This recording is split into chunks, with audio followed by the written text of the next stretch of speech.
মনে করো তুমি কোথাও তোমার বাবা মার সাথে ঘুরতে গিয়েছো, যাওয়ার পরে হারিয়ে গেছো তুমি, তাহলে তুমি কি করবা? আমার বাবা মাকে খুঁজবো। কিভাবে খুঁজবা? ওইভাবে তোমার বাবা মাই তো তোমাকে খুঁজবে, তুমি কিভাবে খুঁজবা? আমি ওইভাবেই খুঁজবো। আমি আমি পুলিশকে ফোন দিব।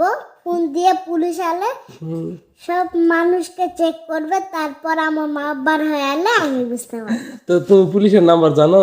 হ্যাঁ, কি নাম্বার বলো তো? 015 হ্যাঁ। 6089। এলাকার নাম্বার করছো, বলো না। তো যাই হোক, তো আর তা পুলিশ যদি না আসে তখন কি করবা? পুলিশ যদি না আসে তাহলে আমি নিজের হেল্প নিব। নিজের হেল্প কিভাবে নেয়? ওইভাবেই নাই। বলো, একটু আমাকে শিখে দাও, আমি নিতে চাই। বলো, বলো। আমি নিজে খুঁজবো, নিজে যদি পাই তাহলে আমার মা বাবা সব কিছু করতে পারবে।